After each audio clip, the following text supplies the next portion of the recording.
بسم اللہ الرحمن الرحیم، لا حول ولا قوت الا باللہ۔ ایک دفعہ نبی پاک صلی اللہ علیہ وسلم مدینے میں تشریف تھے کہ صحابہ کے ساتھ تشریف تھے۔ اللہ نے فرمایا، صحیح بخاری کی حدیث ہے، متفقن علیہ، اللہ نے فرماتی کہ تم جانتے ہو اگر کوئی انسان کے دل کے اندر رائی کے دانے کے برابر بھی تکبر ہوا تو وہ جنت میں نہیں جائے گا۔ تو صحابہ فرمائے کہ یا رسول اللہ صلی اللہ علیہ وسلم، حضرت ابو بکر فرمائے کہ یا رسول اللہ صلی اللہ علیہ وسلم تکبر کیا ہے؟ تکبر تو ہم یہ سمجھ رہی سو کہ اچھے کپڑے پہننا، اچھے لباس پہننا، اچھے عطر لگانا، ہمیں تو یہ تکبر کی علامت سمجھ رہی سو۔ تکبر کیا ہے حالانکہ؟ تو اللہ کے نبی پاک صلی اللہ علیہ وسلم فرمائے نہیں، یہ تکبر نہیں ہے۔ اللہ تعالیٰ بھی خوبصورت ہے اور خوبصورتی کو پسند کرتا ہے۔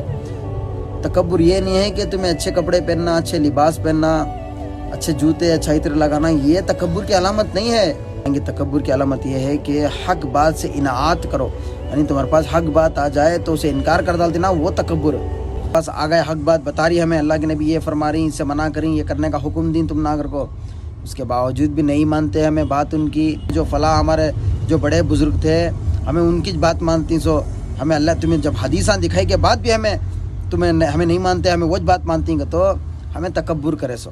تو اللہ کے نبی سب سے پہلے مسلمان کو فرض کا ایمان لانے کے بعد نماز، واقیم الصلاۃ ولا تکونوا من المشرکین، نماز، 5 احکام، 5 چیزاں فرض ہیں اسلام کے اندر۔ سب سے پہلے نماز پڑھنا، 5 وقت کی نماز، اور دوسرا زکوٰۃ دینا اپنے مال میں، یعنی تمہارے پاس 1 لاکھ روپے ہیں تو اس پر 2.5% یعنی 2,500 روپے زکوٰۃ نکالنا، یہ تمہارے پر فرض ہے۔ اور چوتھا کیا ہے کہ تو رمضان کے روزے رکھنا فرض ہے۔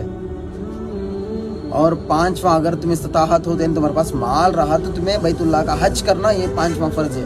اپنی اصلاح کرنے کی کوشش کرو۔ وما علینا الا البلاغ۔